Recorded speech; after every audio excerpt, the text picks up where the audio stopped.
DD किसान, बदलते भारत की शान।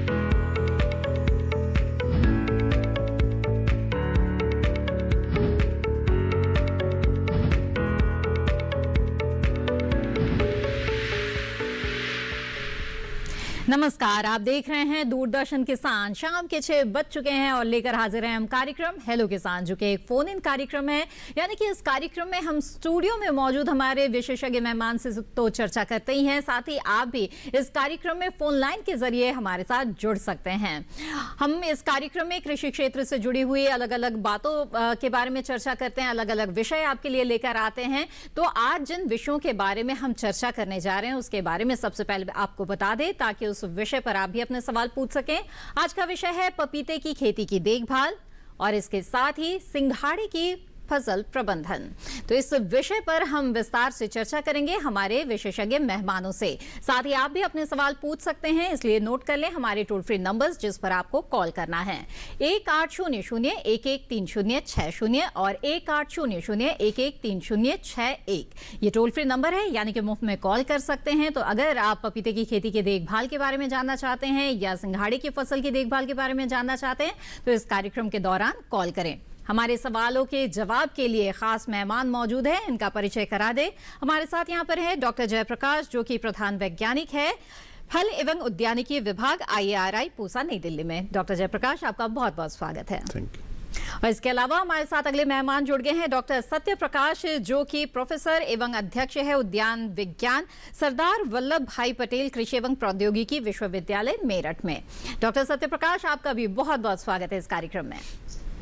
तो आइए बातचीत की यहाँ पर शुरुआत करते हैं और पपीते के खेती की देखभाल के बारे में जहाँ तक बात है तो सबसे पहले जानना चाहेंगे कि जो पपीता है वो काफ़ी पसंद किया जाता है, उसके काफ़ी गुण हैं। तो ऐसे में क्या खासियत है इसकी और इसकी जो व्यावसायिक खेती है वो किसानों के लिए कितनी महत्वपूर्ण है? जी डॉक्टर जयप्रकाश। अच्छा, मेरे से जी पपीते के बारे में जानना चाहेंगे, क्या गुण है इसके? पपीते का खास गुण ये होता है कि जो पाचन शक्ति होती है उसको बहुत अच्छे से बढ़ाता है। इसके अलावा जो विटामिन ए है, विटामिन सी है और बी का कॉम्बिनेशन काफी अच्छा होता है, जिसके चलते ये काफी लोकप्रिय है। और आजकल आप देखेंगे तो कच्चा पपीता भी खाया जा रहा है, पका पपीता भी खाया जा रहा है। और अब तो जब से प्लेटलेट्स की समस्या आ रही, खास करके डेंगू की समस्या बढ़ने से, ज्यादा बारिश होने के चलते, तो काफी ज्यादा इसके पत्ते का भी प्रयोग हो रहा है। तो आज की तारीख में तो पपीते का जो हर हिस्सा है उसका प्रयोग हो रहा है। और किसी भी वर्ग में बच्चे भी खाते हैं, बुजुर्ग भी खाते हैं और जो मध्यम आय वाले हैं, अधिक आय वाले हैं, सारे लोग खाते हैं। और अच्छी बात यह है कि ये आपका केला और पपीता दो ऐसे फल हैं जो आपको बाजार में आज की तारीख में पूरे देश में पूरे साल भर मिलता रहता है।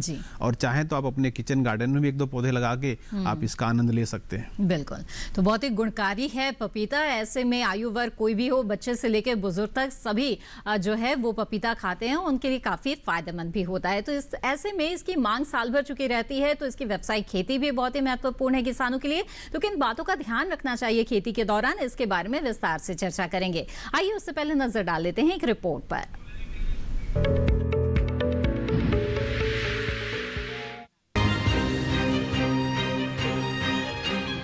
पपीता किसानों की आय का अच्छा साधन है। पपीते की खेती की तरफ किसानों का रुझान बढ़ रहा है। पपीते का उपयोग कच्चे और पके दोनों ही रूपों में किया जा सकता है। पपीते के पौधों की रुपाई के लिए खेत को अच्छी तरह से तैयार करके गड्ढे बनाए जाते हैं। गड्ढों को खोदकर 15 दिनों के लिए खुले छोड़ देना चाहिए। अधिक तापमान और धूप से मिट्टी में मौजूद हानिकारक कीड़े मकोड़े, रोगाणु आदि नष्ट हो जाते हैं। पौधे लगाने के बाद गड्ढे को मिट्टी और गोबर की खाद में कीटनाशक मिलाकर इस तरह भरना चाहिए कि वो जमीन से 10 से 15 सेंटीमीटर ऊंचा रहे। साथ ही अच्छी फसल के लिए देखभाल भी जरूरी है। किसान रोजाना दोपहर बाद हल्की सिंचाई करे, बागों की निराई गुड़ाई और सफाई का काम करे। पपीते के पौधों को कीटों से कम नुकसान पहुंचता है, फिर भी कुछ कीट लगने की आशंका रहती है, जैसे माहू, रेड स्पाइडर, माइट और निमेटोड आदि। निमेटोड पपीते को काफी नुकसान पहुंचाता है और पौधे की वृद्धि को प्रभावित करता है। इन कीटों के नियंत्रण के लिए किसान कृषि विशेषज्ञों की सलाह से दवा का उपयोग कर सकते हैं। ध्यान रखें कि दवा का छिड़काव सिर्फ प्रभावित जगह पर ही करें। पपीते के एक पौधे में हर साल 70 से 80 किलो पपीता निकलता है। यदि आप 1 एकड़ खेती में पपीते की खेती करते हैं तो अच्छी पैदावार होने पर एक साल में 10 लाख की आमदनी होती है। किसान अगर व्यवसाय के तौर पर पपीते की खेती करना चाहते हैं तो पपीता उनके लिए एक उत्तम विकल्प साबित हो सकता है।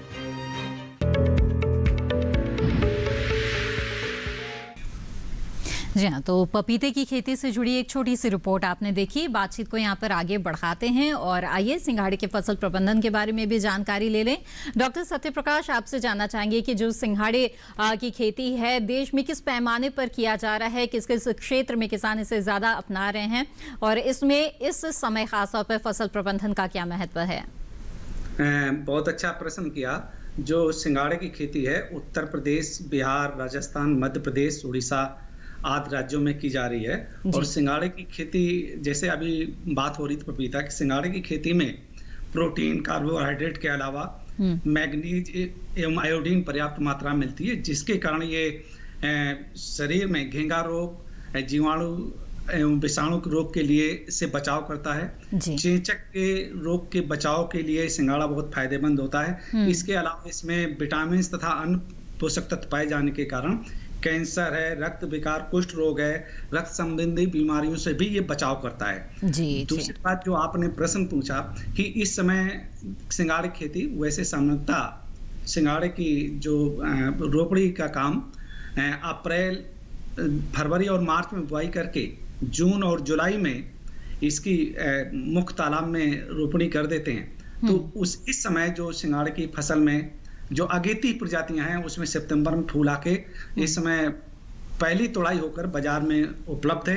और जो मुख्य वाली सिंघाड़े की फसल है उसमें इस समय फ्लावर आके फल बनने का काम चल रहा है। इसमें एक और बात हमें करनी थी कि सिंघाड़े की खेती से ज्यादा किसान भाई लाभ लेना चाहते हैं, वो जो तालाब या खेत का चयन बहुत सावधानी पूर्वक करें।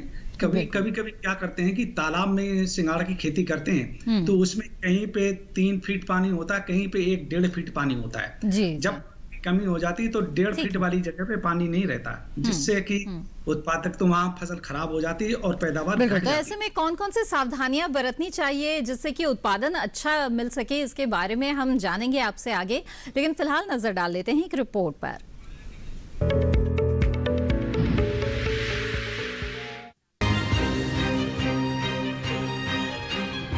सिंघाड़ा तालाबों में पैदा होने वाली एक नकदी फसल है। सिंघाड़े के ताजे फलों का प्रयोग कच्चा व उबाल कर खाने की सब्जी एवं सूप के रूप में होता है। सिंघाड़े के फलों में मैग्नीज एवं आयोडीन पर्याप्त मात्रा में पाए जाने के कारण ये रोगों के नियंत्रण में भी लाभकारी होता है। ये चेचक के इलाज में भी फायदेमंद होता है। इसकी खेती उत्तर प्रदेश, बिहार, मध्य प्रदेश और ओडिशा आदि राज्यों में की जाती है। सिंघाड़े की अभी अधिक नई प्रजाति नहीं निकली है, लेकिन स्थानीय स्तर पर कानपुरी, हरा, लाल इत्यादि उगाई जाती है। इसके अतिरिक्त इसकी प्रजातियों को भी 2 किस्मों में बांटा गया है। अगेती किस्में, ये किस्में 120 से 130 दिनों में तैयार होती है। इनमें हरीरा गठुआ एवं लाल गठुआ प्रमुख है। देरी वाली प्रजातियां, ये प्रजातियां 150 से 160 दिनों में तैयार होती है। इसकी प्रमुख किस्में करिया हरीरा एवं गपाचा प्रमुख है। उन्नतशील किस्में लाल रंग वाली VRWC 1, VRWC 2, हरे रंग वाली VRWC 3 विशेष हरे रंग वाली किस्मों की व्यावसायिक खेती के लिए उपयुक्त होती है, क्योंकि लाल रंग वाली किस्मों का रंग एक दिन बाद काला हो जाता है, जिसके कारण उचित मूल्य नहीं मिलता है। कीटों एवं रोगों का प्रकोप होने पर उत्पादन में 25 से 40% तक उत्पादन घट जाता है। इसमें लोहिया और दहिया रोग का खतरा होता है। इससे बचाव के लिए हमें समय रहते कीटनाशक का इस्तेमाल कर लेना चाहिए। सिंघाड़े की फसल में औसत 45 से 50 हजार का खर्च आता है व बिक्री से 2 से 2.5 लाख मिलते हैं। इस प्रकार उत्पादन लागत घटाकर किसान भाई 1,50,000 से 1,75,000 रुपए प्रति हेक्टेयर प्राप्त कर सकते हैं। इस प्रकार हम कह सकते हैं कि सिंघाड़े की खेती किसानों के लिए मुनाफे का सौदा है, जिससे किसान काफी लाभ कमा सकते हैं।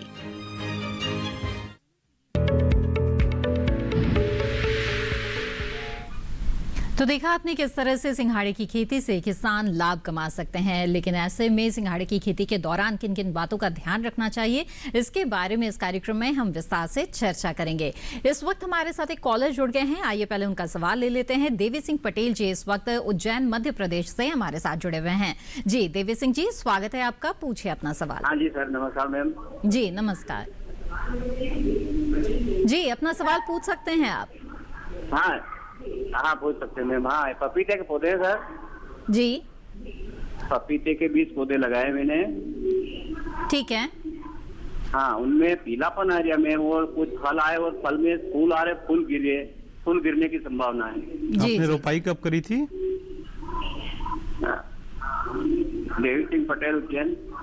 जी देवी सिंह जी, टीवी की आवाज बंद रखिएगा, बातचीत में रुकावट आएगी, देरी आएगी। ठीक है। जी डॉक्टर जयप्रकाश, अक्सर इस तरह की समस्या हम देखते हैं कि फूल झड़ने की समस्या होने लगती है, कुछ ऐसी ही समस्या बता रहे देवी सिंह जी, तो क्या इसका उपाय है?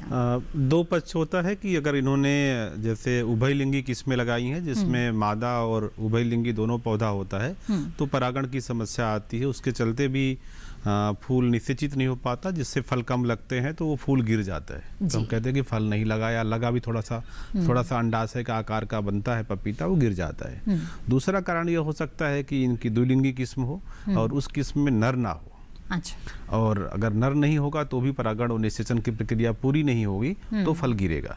इसके अलावा जब अधिक बारिश होती है, अधिक आर्द्रता होती है मौसम में, उस वक्त जैसे ही फूल आता है, खास करके जो मादा फूल आता है, उसके ऊपरी हिस्से में हल्का सा फफूंद का एक इन्फेक्शन होता है, उसके चलते भी हल्का सा काला पड़ेगा, अपने जो उसका आखिरी हिस्सा है, और काला पड़ के छोटा सा फल लगेगा, वो गिर जाएगा। तो उससे बचने का तरीका ये होता है कि अगर आपके पास कोई भी फफूंदनाशी है जिसमें जैसे कार्बेंडाजिम है, उसका प्रयोग कर सकते हैं 1 ग्राम प्रति लीटर। इसके अलावा अगर सूक्ष्म पोषक तत्व आपके पास उपलब्ध है, नहीं तो आजकल निजी क्षेत्रों के कुछ रेडीमेड प्रोडक्ट भी हैं, जिन ज़्यादातर की जो मात्रा है वो 2 मिलीलीटर प्रति लीटर के हिसाब से है, उनको एक साथ मिला के छिड़काव करें, और ये छिड़काव 10 से 12 दिन के अंतराल पर 2 से 3 बार करेंगे।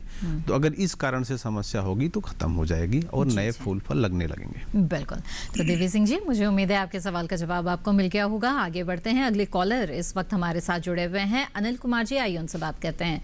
जी अनिल जी, स्वागत है आपका, पूछिए अपना सवाल।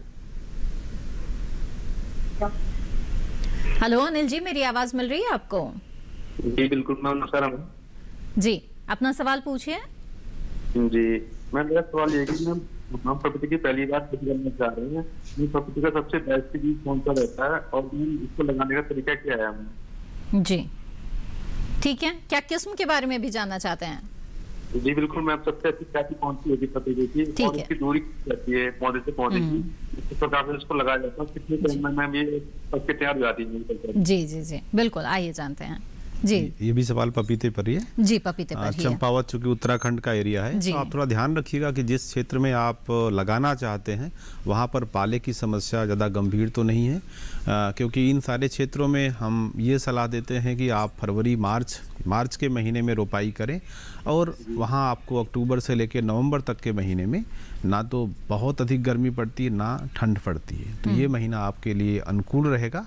पहले इन क्षेत्रों का ध्यान ले लें कि वहाँ पर बहुत ज़्यादा पाले की समस्या ना हो, क्योंकि चंपावत थोड़ा ऊपर पे है, इसलिए मैं आपको सर, हमारा जिला चंपावत है, दरअसल हमारा चंपावत से 70 किलोमीटर पीछे पड़ता है ना, तो यहाँ पे पाले की समस्या कुछ नहीं है। ठीक है, अगर पाले की समस्या नहीं है तो अच्छी बात है, और फिर आप कर सकते हैं। बेहतर समय होगा, चूँकि अब जो हम सितंबर और अक्टूबर में रुपाई करते हैं, इसका समय तो निकल गया है। अब सामने आने वाला जो मौसम है 15 फरवरी से 15 मार्च 25 मार्च तक आप रोपाई कर सकते हैं। उसके लिए अगर आपको पौध तैयार करना है तो आप उसको पॉली हाउस में या लो टनल बना के वहाँ पर उसकी पौध को उगा सकते हैं। और इसके लिए आप किस्में जैसे अर्का सूर्या है, अर्का किस्मों के बारे में आगे हम विस्तार से जानेंगे। इस वक्त हमारे साथ एक और कॉलर जुड़ गए हैं, उनका सवाल यहाँ पर हम जल्दी से शामिल कर लेते हैं। सतीश कुमार जी इस वक्त बीकानेर राजस्थान से हमारे साथ जुड़ गए हैं। जी सतीश जी, स्वागत है आपका, पूछे अपना सवाल। सतीश जी, मेरी आवाज मिल रही है आपको? हाँ जी मैडम। जी जी, पूछे अपना सवाल। मेरा यह है कि हम बीकानेर क्षेत्र राजस्थान में सिंगोड़ा खेती लगा सकते हैं? अच्छा, ठीक है, आइए जानते हैं। डॉक्टर सत्यप्रकाश बताएं, क्या राजस्थान में सिंघाड़े की खेती की जा सकती है? हाँ, तो जो अभी किसान भाई किस महीने में लगाए? जी ठीक है। क्या बीकानेर क्षेत्र में सिंघाड़े की फसल लगा सकते हैं? इसकी खेती के लिए जून महीने से दिसंबर तक 60 से 120 सेंटीमीटर तक पानी रहना चाहिए। यदि बीकानेर में ऐसे क्षेत्र हैं जहाँ पे लोअर एरिया है और पानी की यदि पर्याप्त व्यवस्था है तो वहाँ पे हम आसानी से सिंघाड़े की खेती कर सकते हैं। लेकिन एक विशेष बात ध्यान में रखें कि पानी के साथ वहाँ पे जो जमीन भूमि हो वो दोमट होनी चाहिए, जिससे कि पानी खेत में रुकना चाहिए। जी ठीक है जी, बिल्कुल। तो उम्मीद है सतीश जी आपके सवाल का जवाब मिल गया होगा और आप सफलतापूर्वक सिंघाड़े की खेती करेंगे अपने इलाके में। इसी के साथ कार्यक्रम हेलो किसान में वक्त है एक छोटे से ब्रेक का। हम जल्द हाजिर होंगे, आप बने रहें दूरदर्शन किसान पर।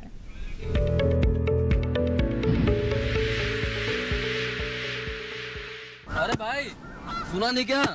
केसीसी ने किसानों का जिंदगी बदल दिया है। देश के छोटे किसान 1,60,000 रुपए तक का कर्ज बिना किसी गारंटी को ले पाएंगे। ब्याज खोरों से भी पीछा छुटा। मैं तो जैविक खेती का पूरा सामान मंगा लिया। केसीसी का भी कोई दबाव नहीं है। ब्याज चुकाने के लिए पूरा 1 साल मिलता है। समय पर भुगतान करने पर केवल 4% के सालाना ब्याज पे लोन मिल गया मुझे। अपना आधार कार्ड, लेटेस्ट फोटो और जमीन के कागजात लेके अप्लाई करो बस। और नामांकन भरने के लिए जेब भी ढीली नहीं करनी पड़ी।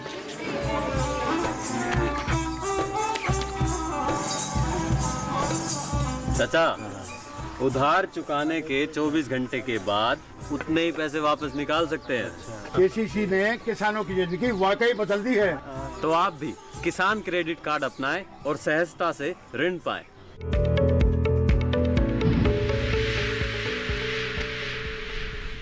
ब्रेक के बाद आप सभी का फिर से स्वागत है कार्यक्रम हेलो किसान में। आज इस कार्यक्रम में हम पपीते की खेती की देखभाल और इसके साथ ही सिंघाड़े में फसल प्रबंधन के बारे में चर्चा कर रहे हैं।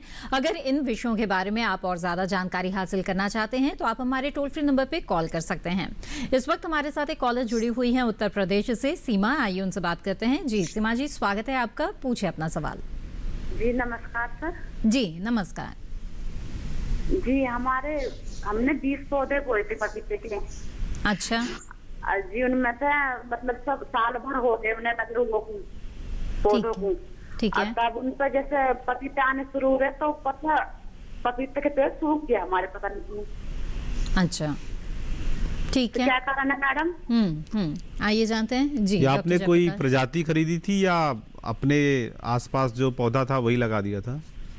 जी हमने सही मतलब अपने बीज बोए थे, पपीता खरीद लेते हैं मार्केट से। ठीक है, समझ गया। होता ऐसे है कि ऐसे भी पपीते में अच्छा फल आता है, पर इनके साथ समस्या ये हुई क्योंकि बारिश के महीने में जब भी थोड़ा ज़्यादा नमी इकट्ठा हो जाती है, ज़्यादा पानी इकट्ठा हो जाता है या आसपास एक फफूंद होता है, पीथियम और फाइटोप्थोरा नाम का फफूंद होता है, वो मिट्टी में उपस्थित रहता है।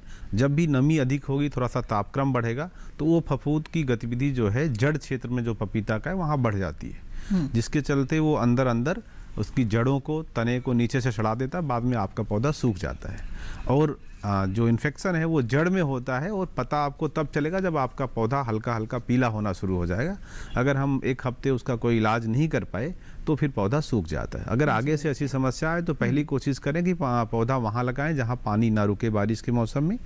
दूसरा है कि अगर आपको समस्या आ गई है तो ऐसे में अगर आपको कॉपर ऑक्सीक्लोराइड मिल जाए तो उसका जो किनारे किनारे उसका लेप लगा दें। अगर समस्या बहुत गंभीर हो तो रेडोमिल एक दवा आती है, उसका प्रयोग कर सकते हैं 2 ग्राम प्रति लीटर का घोल बना के, और एक पौधे में 200 से 250 ml जड़ क्षेत्र में तने के सहारे डालें और 2 बार ऐसा करेंगे 12 से 15 दिन के अंतराल पर, तो इस समस्या से आपका निराकरण हो जाएगा। बिल्कुल। तो सीमा जी, मुझे उम्मीद है इस सुझाव पर आप जरूर अमल करेंगे।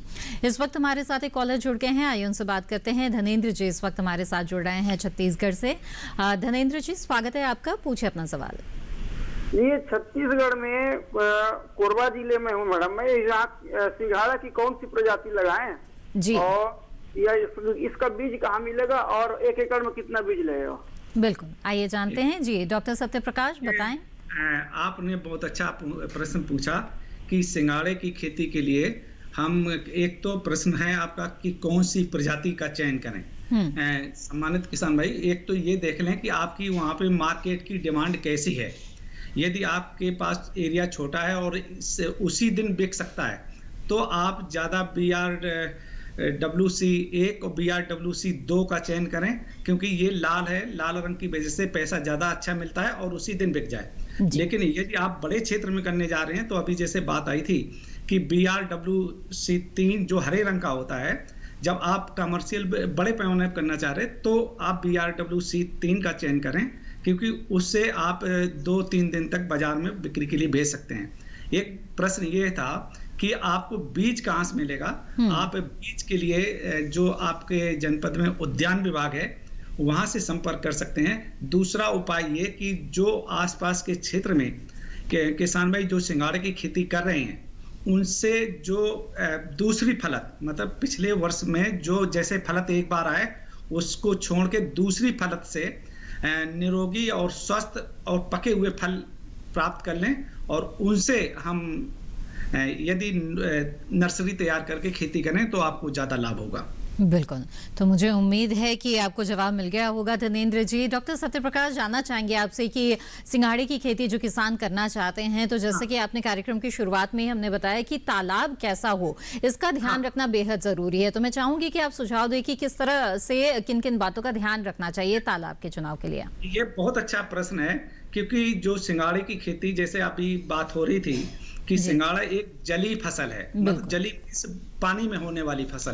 तो यदि हम खेत का चयन ठीक से नहीं करते हैं तो जहाँ पे यदि जो बात जैसा अभी बता रहे थे, खेत समतल होना चाहिए और उसमें एक समान 60 से 120 सेंटीमीटर पानी जून के महीने से दिसंबर तक रहना चाहिए। जब इतना पानी रहेगा तो फसल की ग्रोथ एक समान होगी, उसमें फ्लावर फलत सब एक साथ आएगी और उत्पादन अच्छा मिलेगा। यदि हमने एक समतल वाला खेत का चयन नहीं किया है और कहीं पे ज्यादा पानी है, कहीं उथला है, तो जैसे ही पानी की कमी आएगी तो उथले वाले स्थान पे फसल की ग्रोथ नहीं होगी, उसमें फल अच्छा नहीं आएगा और अप्रत्यक्ष रूप से उसकी उत्पादकता कम हो जाएगी। इसलिए कोशिश करें कि जो समतल खेत है और उसके बाद ऐसा खेत का तालाब का चयन करें जिसमें खरपतवार भी ना हो। अधिकतर जो किसान भाई उगाते हैं उन क्षेत्रों में जो जलकुंभी है, बहुवर्षीय खरपतवार या एक नारी बोलते हैं, ये खरपतवार सिंघाड़े की फसल को बहुत ज्यादा क्षति पहुंचाते हैं। तो ऐसे में किसान भाइयों को ये भी सुझाव दिया जाता है कि जब खेत का या तालाब का चयन करें तो जून के मई के महीने में एक बार उस तालाब को या उस खेत को सुखा दें, जिससे कि जो बहुवर्षीय खरपतवार हैं, जैसे जलकुंभी या जो भी हैं, वो नष्ट हो जाएं।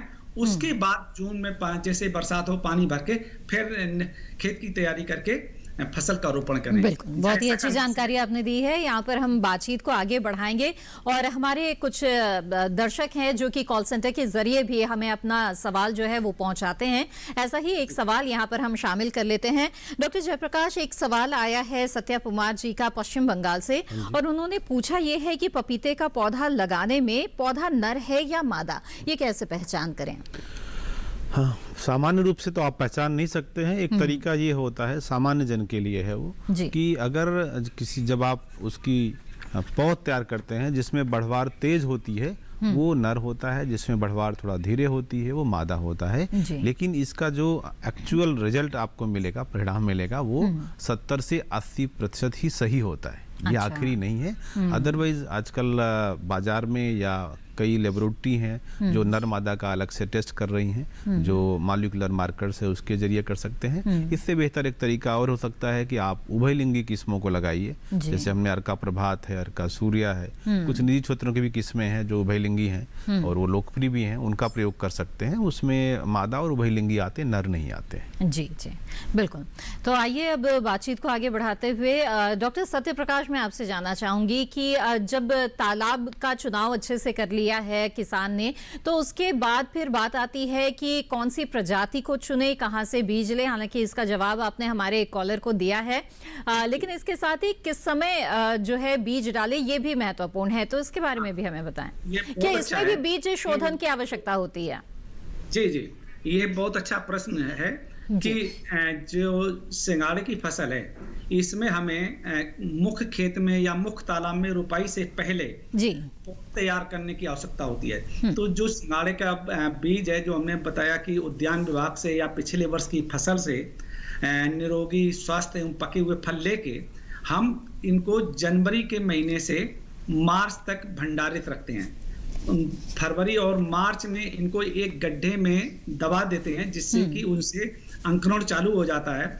जब अंकुरण 4-5 मतलब लगभग 25 से 30 सेंटीमीटर का हो जाए, उसको मई के महीने में हम मुख्य तालाब वाली नर्सरी में लगा देते हैं। और तालाब में जब मई के महीने में लगा देते तो 1.5 महीने में और हमारी 1 से 1.5 मीटर ऊंचाई पानी की सतह पे आ जाती है। उसे हम जून और जुलाई के महीने में उस तालाब से पौधे लेके अपने जो तालाब वाले रोपण है उसमें 4-5 पौधों की जड़ों की इकट्ठा करके उनको एक जगह बांध के फिर जो तालाब वाला खेत है उसमें 1-1 मीटर की दूरी पे रोपण करते हैं। अच्छा। इसके लिए एक विशेष बात यह है कि पहले जो हम खेती सिंघाड़े की करते थे वो गांव के स्तर पे करते थे, वैज्ञानिक ढंग से नहीं करते थे। तो उत्पादन मिल जाता तो ठीक है, नहीं तो नहीं मिला कोई बात नहीं। लेकिन वर्तमान में जो सिंघाड़े से अच्छा लाभ प्राप्त कर सकते हैं तो हमें वैज्ञानिक ढंग से इसकी खेती करने की आवश्यकता है। तो जो तालाब है हमें उसमें खेत की तैयारी करने की आवश्यकता है। उसमें 8 से 10 कुंतल गोबर की सड़ी खाद। डॉक्टर सत्य प्रकाश, माफ कीजिएगा, आपको यहाँ पे रोकना पड़ेगा। आपसे हम खेत की तैयारी के बारे में जानेंगे। हमारे साथ एक कॉलर इस समय जुड़े हुए हैं, उनका सवाल यहाँ ले लेते हैं। राजकुमार जी जौनपुर उत्तर प्रदेश से हमारे साथ जुड़े हुए हैं। राजकुमार जी स्वागत है आपका, पूछे अपना सवाल। राजकुमार जी मेरी आवाज मिल रही है? जी आपकी आवाज बहुत धीमी मिल रही है, पूछे अपना सवाल। मैं पपीते की खेती करना चाहता हूँ। पपीते की खेती करना चाहते हैं? हाँ जी। जी जी ठीक है। मैं शुरुआत कैसे कर सकता हूँ? जी प्रजाति के बारे में जानना चाहते हैं? शुरुआत कैसे कर सकते या शुरुआत कैसे करें? अच्छा, शुरुआत कैसे करें, बिल्कुल जी डॉक्टर जयप्रकाश। चूंकि जौनपुर में कर रहे हैं आप, उत्तर प्रदेश का पूर्वांचल का हिस्सा है और शुरुआत करना चाहते हैं। शुरुआत के लिए मैं आपको सबसे आसान तरीका बताता हूं। एक किसान के लिए या किसी के लिए भी जो शुरुआत करना चाहता है उसके लिए सीखना जरूरी है। सीखने के लिए आप बीज के लिए भी बहुत परेशान मत होइए। आप पहले 100-200 पौधे लगाइए, उससे तजुर्बा लेके फिर अगले साल आप बड़े पैमाने पर बीघा, एकड़ या हेक्टर में खेती कर सकते हैं। उसके लिए आपको जो भी लंबे आकार के पपीते मिलते हैं बाजार में, उनमें से किसी को ले लीजिए आप और हिला के देख लीजिए। अगर आवाज आती है तो इसका मतलब उसमें अच्छे खासे बीज हैं। फल खा लीजिए और पपीते को जो बीज है उसको साफ करके अच्छे से बालू से या फिर राख से साफ करके जो उसका लिसलिसापन होता है बिल्कुल समाप्त कर लीजिए। और उसके जो तुरंत ताज़ा बीज है उसका भी प्रयोग आप पौधशाला या पौध बनाने के लिए कर सकते हो, या 1 हफ्ते सुखाने के बाद भी कर सकते हो और तुरंत भी कर सकते हैं। और उसको अगर अभी लगाना होगा तो आप पॉली हाउस में लगाइएगा, नहीं तो अंकुरण नहीं होगा, क्योंकि अंकुरण के लिए कम से कम 25 डिग्री तापमान चाहिए रात के समय और दिन में 30-32 से 35 के आसपास चाहिए, जो पॉली हाउस में ही संभव है। आगे और ठंडानी है तो ऐसा करके आप शुरुआत कर सकते हैं और पौध की 55 से 60 दिन में पौध तैयार हो जाती है। और आपको एक फल से जो 1.5 से 2 किलो के आसपास होगा, अगर उसमें से अच्छे से आवाज आ रही तो आपको 300 से 400 बीज मिल जाएंगे। उनके प्रयोग से, एक फल के प्रयोग से आप शुरुआत कर सकते हैं। घर के आसपास लगाएं और उसमें जो समस्याएं आती हैं उनका ठीक से आकलन करें।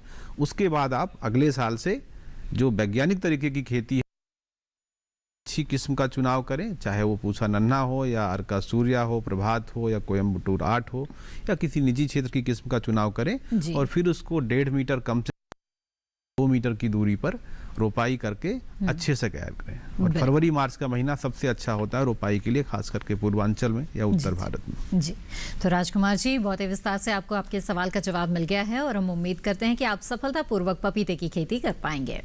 अगले कॉलर हमारे साथ जुड़ गए हैं बेगूसराय बिहार से पंकज जी, आइए उनसे बात करते हैं। जी पंकज जी, स्वागत है आपका, पूछिए अपना सवाल। नमस्कार मैडम। नमस्कार भैया। हाँ सर, मैं जानना चाहता हूँ रेड लेवल जैसे हम बीज लगाए थे पपीता का, 10 कट्ठा में लगाए थे, 300 पौधे लगाए थे, उससे बढ़िया कोनो बीज है मैम? उससे बढ़िया क्या कह रहे हैं आप? पूरी बीज लगाए थे रेड लेवल 786। अच्छा, ठीक। तो बिहार के लिए बढ़िया बीज चाहिए। पंकज जी, जिस किस्म का आप नाम ले रहे हैं ये निजी क्षेत्र की किस्म है और ताइवान से आती है देश में, और अच्छी किस्म है, लोकप्रिय भी है। किस्म का चुनाव आपका सही है, बस आप बिहार के केस में ये ज़रूर देख लें कि आसपास ज़्यादा सब्जियों की खेती ना होती हो, खास करके मिर्च है, टमाटर है या तरबूज है, खरबूज है या तोरई है, क्योंकि उसमें कुछ विषाणु आते हैं, उसके ज़रिए यहाँ भी इन्फेक्शन आ सकता है। और एक सलाह आपके लिए और है कि आप जब भी पपीते की खेती करें, किनारे किनारे कम से कम 3 लाइन चारों तरफ बेबी कॉर्न लगा सकते हैं, मक्का लगा सकते हैं या ज्वार बाजरा लगा सकते हैं, ताकि जो एफिड है या माहू है उसके जरिए जो विषाणु रोग फैलता है उसका प्रकोप कम से कम रहे। और आपने जो किस्म लगाई है अच्छी किस्म है, लेकिन जब भी इसको लगाएं या तो आप 15 मानसून जाने के बाद लगाएं, क्योंकि आपके क्षेत्र में उतनी ठंड नहीं पड़ती जितना दिल्ली के आसपास पड़ती है। तो मानसून जाने के बाद आप 15 सितंबर से 15 अक्टूबर, ये साल ऐसा रहा जब देर तक बारिश होती रही है, तो आप थोड़ा इसको लेट भी कर देंगे। अगर आपकी पौध 50 के बदले 70 दिन भी हो जाएगी, ज़्यादा फर्क नहीं पड़ेगा, आपकी फसल बची रहेगी। नहीं तो फिर आप 15 फरवरी के आसपास रोपाई करें अपने क्षेत्र में, तो वो अच्छा रहेगा। बिल्कुल पंकज जी, उम्मीद है आपके सवाल का जवाब मिल गया होगा। और डॉक्टर सत्यप्रकाश का इस बीच रुक कर लेते हैं। डॉक्टर सत्यप्रकाश, आप बता रहे थे कि किस तरह से जो खेत की तैयारी है वो बेहद महत्वपूर्ण होती है सिंघाड़े की खेती के लिए, तो बताएं किस तरह से किसान करें खेत की तैयारी? इसमें बहुत बहुत धन्यवाद मैडम। इसमें जो खेत की तैयारी में सबसे महत्वपूर्ण बात है कि जो हमने कहा था कि तालाब या खेत जो खरपतवार रहित है उसका चयन करें। अच्छा। यदि आपने ये चयन नहीं किया है तो खरपतवार ही आपके खेत की जो पौधों को मिलने वाली ताकत है वो खा जाएंगे। तो इसलिए जो बताया था जून में सुखा दें। खरपतवार रहित खेत में 8 से 10 टन गोबर की सड़ी खाद मिला दें तथा फसल रुपाई से पहले जो 20 किलोग्राम नत्रजन, 60 किलोग्राम फास्फोरस और 40 किलोग्राम पोटास, या इसको किसान भाई के सीधे में कैलकुलेट करेंगे तो इसके लिए 130 किलोग्राम डीएपी और 70 किलोग्राम म्यूरेट ऑफ पोटास यदि रुपाई के समय डालें। इसके बाद में खेत तैयारी करके फसल की रुपाई करें। जब खेत इस तरह से तैयार कर लें। यदि रुपाई की बात करें तो अभी मैं रुपाई की भी चर्चा करूं। जी, मैं जानूंगी आपसे रुपाई के बारे में, लेकिन फिलहाल कार्यक्रम में वक्त हो गया एक छोटे से ब्रेक का, तो हम जल्द हाजिर होते हैं। आप बने रहें दूरदर्शन किसान पर।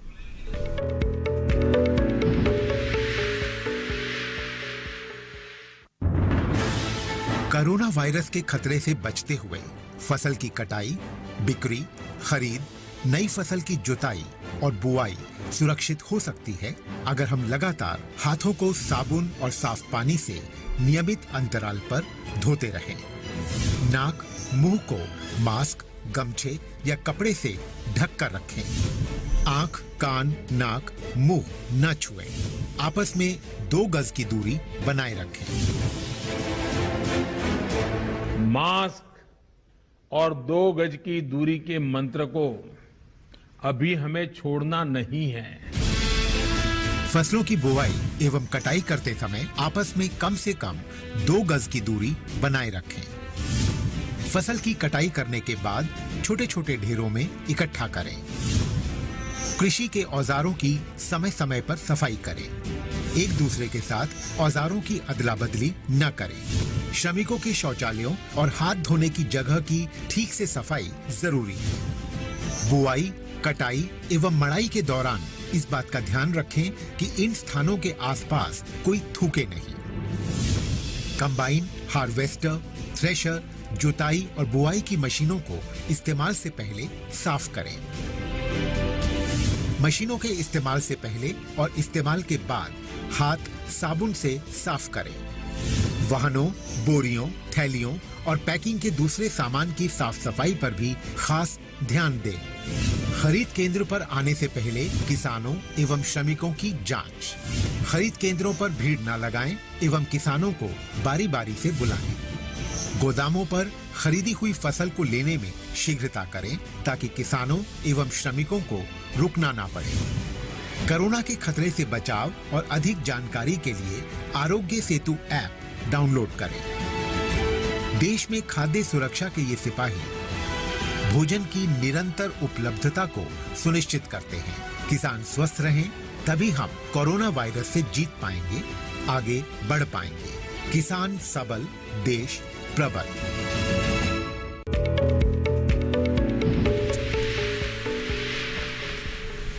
ब्रेक के बाद आप सभी का फिर से स्वागत है कार्यक्रम हेलो किसान में। आज इस कार्यक्रम में हम पपीते के खेतों की देखभाल और सिंघाड़े में फसल प्रबंधन के बारे में चर्चा कर रहे हैं। आप भी अपने सवालों के साथ इस कार्यक्रम में जुड़ सकते हैं। बातचीत को यहाँ पर आगे बढ़ाएंगे और इस वक्त हमारे साथ एक कॉलर जुड़ गए हैं, तो आइए उनका सवाल पहले ले लेते हैं। जी नमस्कार, स्वागत है आपका। उमा दत्त जी हमारे साथ जुड़ गए हैं लखनऊ उत्तर प्रदेश से। जी उमा दत्त जी बताइए क्या जानना चाहते हैं? अरे सर जी, मैं जानना चाहती हूँ पपीते खेती और अच्छी किस्म इसकी। ठीक है, आइए जानते हैं। जी डॉक्टर जयप्रकाश बताएं। उमा जी, अगर आपको अर्का प्रभात जो भारतीय बागवानी संस्थान बंगलौर है, अगर वहाँ से मिल जाए तो अर्का प्रभात अच्छी किस्म है। कुछ निजी क्षेत्रों से भी अच्छी किस्में हैं, लेकिन इस फोरम पे हम नाम उनका नहीं ले सकते, हमारी अपनी मजबूरियां हैं। आप उनका कर सकते हैं, उसके लिए आप किसी नज़दीक के कृषि विज्ञान केंद्र या उद्यान विभाग को भी संपर्क कर सकते हैं। और अच्छी किस्म के साथ ये ज़रूरी है कि आप अच्छी देखभाल कर पाएँ, क्योंकि अच्छी किस्म अकेले सब कुछ नहीं कर सकती है। सही समय पे लगाना, जैसे हमने कहा कि लखनऊ या उसके आसपास की जो रोपाई है वो अक्टूबर के 15 तक हो जानी चाहिए, नहीं तो फिर आप 28 फरवरी से लेके 20 मार्च के बीच में रोपाई कीजिए, वो अच्छा समय है। और अच्छे समय पे लगाएंगे, अच्छी किस्म लगाएंगे, फिर अच्छी देखभाल करेंगे।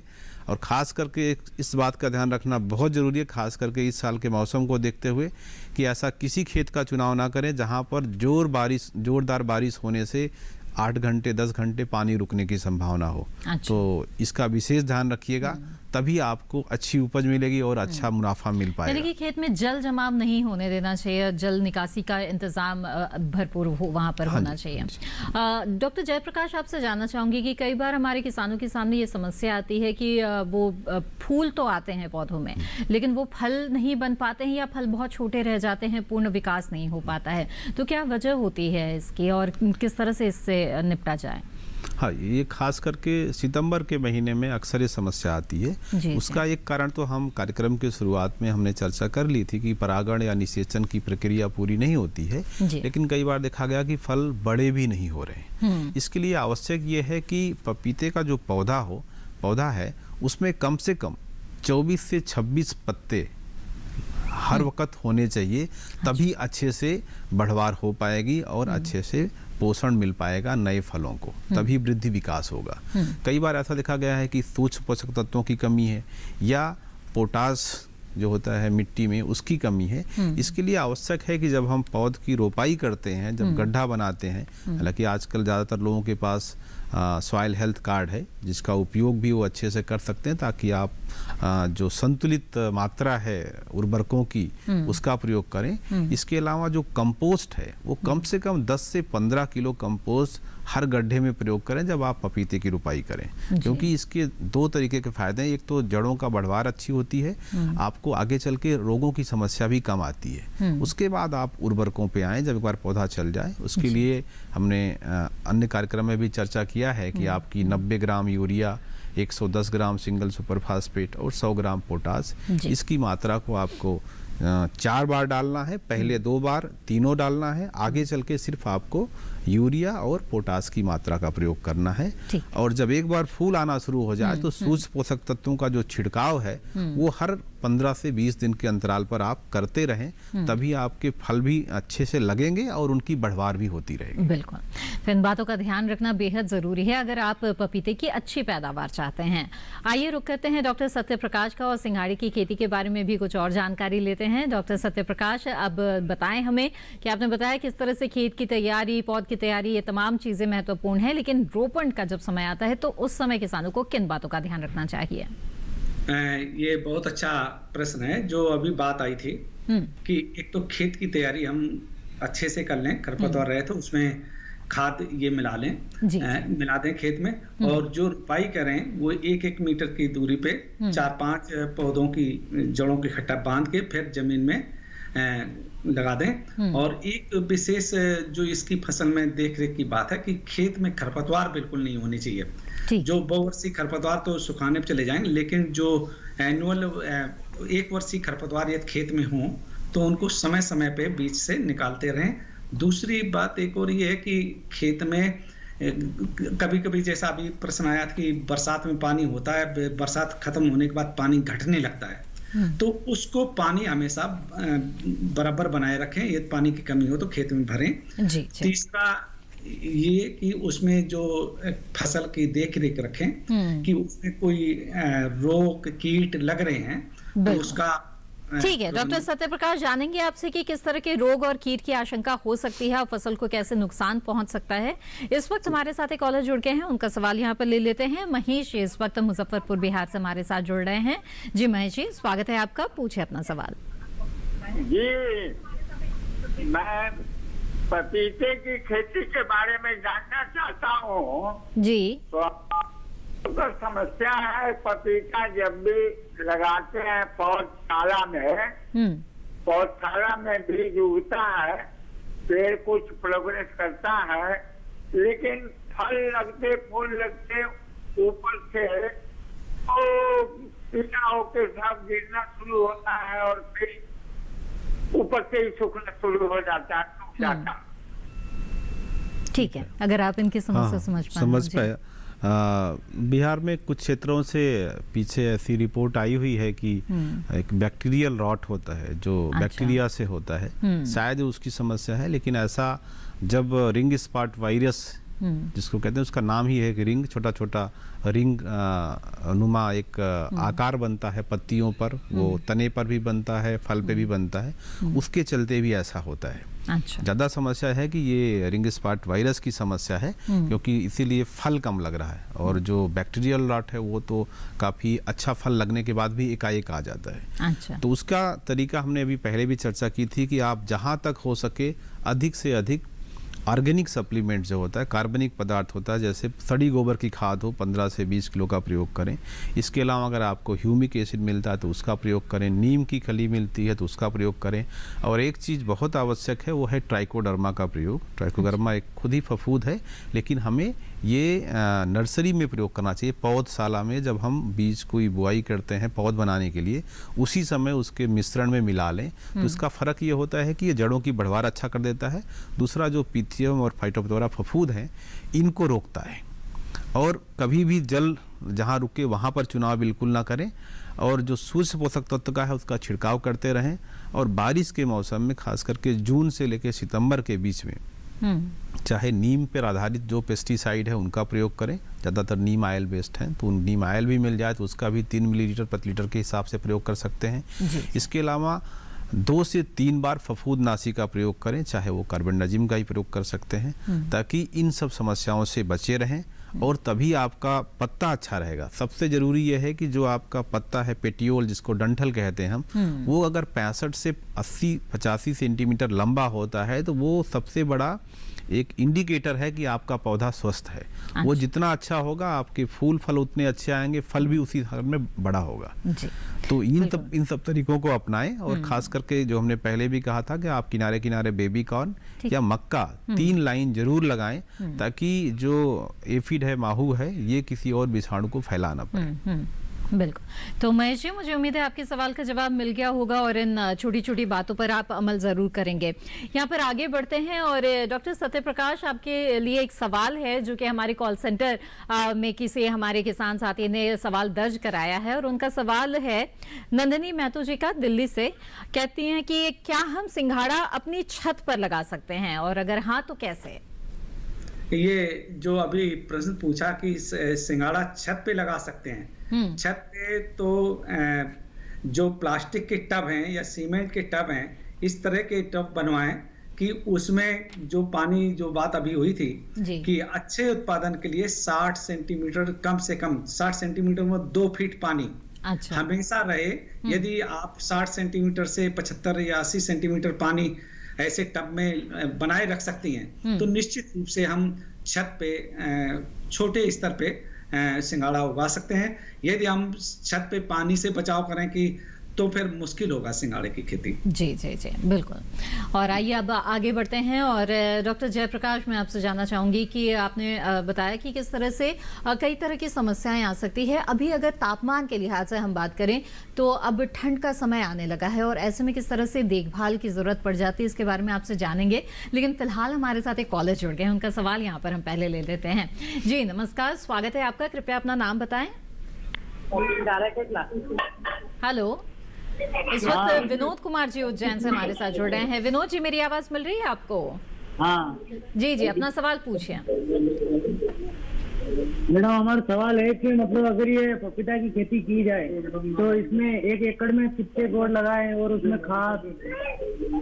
जी ठीक है, आइए जानते हैं कि एकड़ में कितने पौध लगाएं और खाद उर्वरकों का इस्तेमाल किस तरह करना चाहिए। विनोद जी, उर्वरकों की चर्चा, खाद की चर्चा हमने थोड़ी देर पहले की थी, फिर भी आपके लिए जल्दी जल्दी बता देता हूं कि अगर आप 1 एकड़ में करीब 1200 से 1300 पौधे आएंगे और कम से कम आप 1.5 मीटर रखें पौध से पौध और कतार से कतार की दूरी, अधिकतम 2 मीटर रखें। लेकिन जो अच्छी किस्में आज की तारीख में चाहे वो निजी क्षेत्र की हो या अर्का प्रभात हो, इन सब के लिए कम से कम 1.8 मीटर दूरी रखें। और अगर आपको कोई बीच में और फसल लेनी है तो आप इसको ज़्यादा भी कर सकते हैं अपनी सुविधा के अनुसार।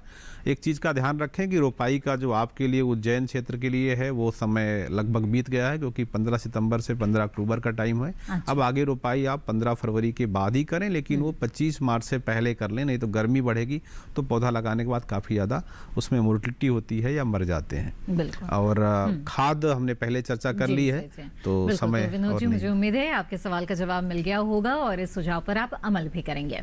इसी के साथ हेलो किसान कार्यक्रम में वक्त हो गया है एक और छोटे से ब्रेक का। हम जल्द हाजिर होंगे, आप बने रहें दूरदर्शन किसान पर।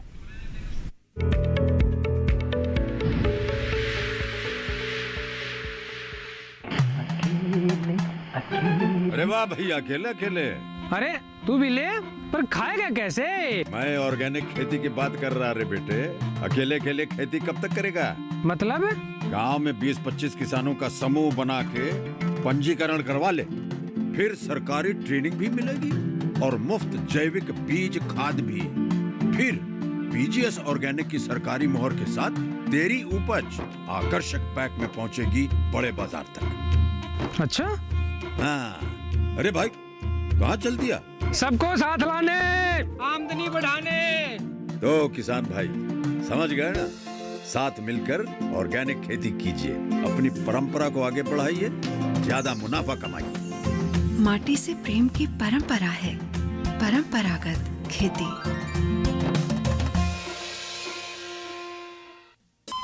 अरे सुन तो।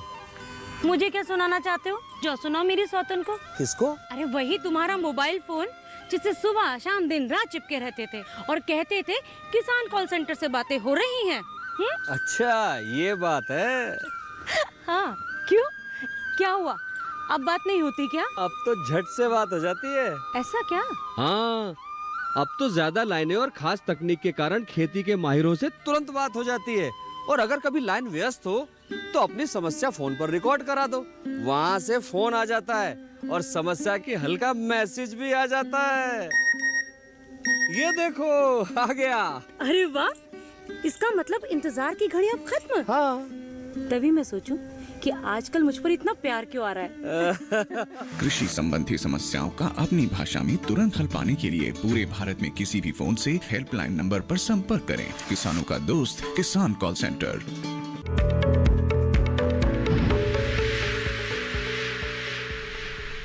ब्रेक के बाद आप सभी का फिर से स्वागत है कार्यक्रम हेलो किसान में। आइए आगे बढ़ते हैं। इस वक्त हमारे साथ एक कॉलर जुड़े हुए हैं, उनका सवाल यहाँ पर लेते हैं। गाजीपुर उत्तर प्रदेश से इस वक्त हमारे साथ कॉलर जुड़े हुए हैं, आइए उनसे बात करें। जी नमस्कार, स्वागत है आपका। रविंद्रनाथ जी बताइए क्या जानना चाहते हैं। पपीते की पत्तियां ऊपर वाली पीली पड़ रही हैं। अच्छा, कितना पुराना पौधा है रविंद्र जी? ये हम अगस्त में लगाए हैं, 15 अगस्त में लगभग। 15 अगस्त के आसपास लगा। उस पर चकत्ते तो नहीं आए हैं? चकत्ते नहीं, पीला पीला पड़ रहा है ऊपर से। ठीक है, एक काम कीजिए कि चूंकि अगस्त में वैसे हम सामान्य रूप से बारिश के मौसम में किसानों को सलाह देते हैं कि आप रोपाई ना करें, खास करके जून से लेके सितंबर के पहले पखवाड़े तक। लेकिन आपने रोपाई करी है, समस्या है, तो एक काम कर सकते हैं कि आप एक फफूंदनाशी ले लीजिए, चाहे कार्बनडाजिम ले लीजिए। इसके अलावा ह्यूमिक एसिड के आधार पर कोई भी प्रोडक्ट मार्केट में हो उसको ले सकते हैं। अगर ऐसा ना मिले तो एक NA हार्मोन का प्रोडक्ट आता है, उसका प्रयोग कर सकते हैं। ना मिले तो NA हार्मोन आता है, उसकी आप 10 मिलीग्राम मात्रा को 1 लीटर पानी में घोल करके छिड़काव करें, उससे मदद मिलेगी। इसके अलावा अगर ये भी अगर आपको ना उपलब्ध है तो अगर आपके पास देसी गाय है, क्रॉस ब्रीड की बात नहीं कर रहा हूँ, देसी गाय है, तो आप उसके यूरिन का प्रयोग कर सकते हैं। उसकी 3 मिलीलीटर मात्रा को 1 लीटर जल में घोलकर छिड़काव करें तो ये समस्या कम हो जाएगी। मुझे लगता है कि ये विषाणु जनित समस्या होगी, क्योंकि एफिड काफ़ी ज़्यादा होता है इस मौसम में, वही फैला होगा। बिल्कुल, तो रविंद्र जी मुझे उम्मीद है आपके सवाल का जवाब मिल गया होगा। आइए रुक करते हैं हमारे दूसरे मेहमान का। डॉक्टर सत्यप्रकाश, आपसे जानना चाहेंगे कि सिंघाड़े की जो फसल है वो किस तरह से रोग व कीट से प्रभावित हो सकती है, किस तरह के रोग व कीट की आशंका रहती है?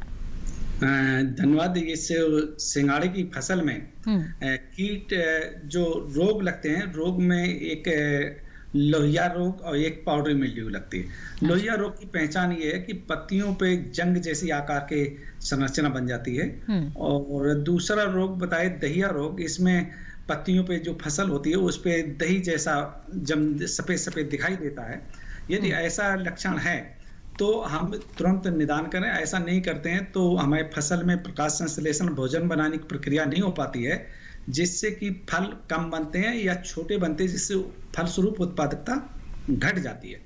तो इसके बचाव के लिए जैसे कोई भी फफूंदीनाशक कॉपर ऑक्सीक्लोराइड, इसकी 3 ग्राम मात्रा प्रति लीटर पानी की दर से घोल बना के यदि हम फसल पे छिड़काव करें तो इस रोग से नियंत्रण पा सकते हैं। दूसरी बात, अभी आपने कीटों की तो सिंघाड़े की फसल में एक लाल खजूरा और ये भ्रंग, सफेद रंग, भूरी भ्रंग, ये भी लगती हैं। ये जो पत्तियां हैं या उनके डंठल, उन पेटियोल उससे या फूल बनते हैं, उनसे रस चूसते हैं, जिससे कि बढ़िया फल का विकास नहीं होता है। तो इसलिए इनसे बचाव के लिए एक तो ये है कि जो सावधानी बरतने की बात है, जब फसल की रोपित करें उस समय इमिडाक्लोप्रिड 17.8 SL की मात्रा से जो पौध है उसको 15 मिनट तक उपचारित करने के बाद रोपित करें, तो इससे कम होगा। दूसरा, जब खड़ी फसल में यदि ये भ्रंग, लाल भ्रंग, भूरा, इसका लक्षण दिखाई दे तो मिथाइल पैराथियन डस्ट आती है, 15 से 20 किलोग्राम मात्रा,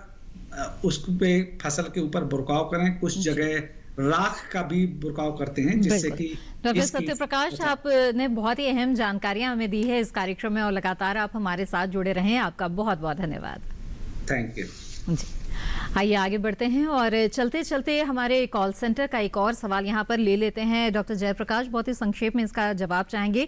दिलीप सिंह जी ओडिशा से उन्होंने सवाल पूछा है कि पपीता मंडी में बेचने के बाद भी काफी बच जाता है, तो ऐसे में खाद्य प्रसंस्करण करना चाहते हैं, जानकारी दें। इसके लिए मेरी सलाह यह है कि जहाँ तक संभव हो सके कच्चे पपीते को भी बाजार में ले जाएं, ताकि पकने के बाद, क्योंकि पकने के बाद बहुत तेजी से खराब होता है, तो प्रसंस्करण मुश्किल हो जाता है। अगर प्रसंस्करण करना है तो आपको पहले से ही अलग करना पड़ेगा। अच्छा। अगर फिर भी बच रहा है तो आप जैम बना सकते हैं इतनी जल्दी, बाकी दूसरा कोई प्रोडक्ट नहीं है जिसको आप तुरंत बना सकें। जैम का प्रयोग हो सकता है कि आप जैम बनाने में पपीते का प्रयोग कर सकते हैं। बिल्कुल।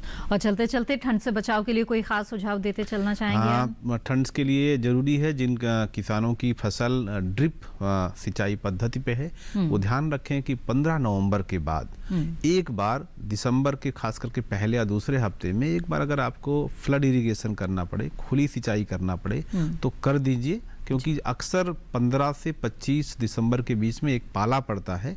इसके अलावा दिसंबर के महीने और जनवरी के महीने में 2 बार कम से कम जो सल्फर पाउडर आता है इसका 3 ग्राम प्रति लीटर के हिसाब से छिड़काव भी करें। और अगर संभव है तो जो जाड़े का मक्का आता है, आजकल जाड़े में भी मक्का उगता है, तो उसकी भी किनारे किनारे आप रोपाई कर दें, तो जब ठंडी हवाएं चलेंगी तो उससे आपके पौधों को बचाव होगा। बिल्कुल, बहुत ही अहम जानकारियां आपने साझा की डॉक्टर जयप्रकाश, आपका बहुत बहुत धन्यवाद। तो आज आपने विस्तार से हेलो किसान कार्यक्रम में जाना कि किस तरह से जो पपीते की फसल है उसकी देखभाल करनी चाहिए और किस तरह से आप अच्छी उपज हासिल कर सकते हैं, साथ ही सिंघाड़े की अच्छी पैदावार हासिल करने के लिए किन बातों का ध्यान रखें। अब आपको बता दें हम अगले विषय के बारे में। हेलो किसान कार्यक्रम का जो अगला विषय होगा, जो सोमवार को प्रसारित होगा, उसका विषय रहेगा चने की वैज्ञानिक विधि से खेती और पॉली हाउस में सब्जियों की खेती। अगर आप सवाल पूछना चाहते हैं इन विषयों के बारे में तो आप सोमवार के कार्यक्रम के दौरान जुड़ सकते हैं। साथ ही आप अपने सवाल हमें ईमेल के जरिए भी भेज सकते हैं। हमारा ईमेल आईडी है hellokisan2015@gmail.com। आप फेसबुक के माध्यम से भी हमसे जुड़े रह सकते हैं। हमारे पेज पर जाने के लिए हिंदी में टाइप करें हेलो किसान। साथ ही दूरदर्शन किसान का कॉल सेंटर नंबर है जिस पे कॉल करके आप अपने सवाल दर्ज करा सकते हैं। हमारा टोल फ्री नंबर है 1800-113060। सोमवार से शनिवार सुबह 6 बजे से रात 10 बजे के बीच कॉल करके अपने सवाल दर्ज करा दें। इसके अलावा हेलो किसान कार्यक्रम को अगर आप दोबारा देखना चाहते हैं यूट्यूब चैनल पर तो आप टीवी स्क्रीन पर दिखाए जा रहे QR कोड को स्कैन कर सकते हैं और इसके साथ ही दूरदर्शन किसान के यूट्यूब चैनल पर जाकर इसके तमाम जो कार्यक्रम है हेलो किसान के उसे दोबारा देख सकते हैं। इसी के साथ हेलो किसान कार्यक्रम की आज की कड़ी में बस इतना ही। हमें दीजिए इजाजत। आप बने रहें दूरदर्शन किसान पर। नमस्कार।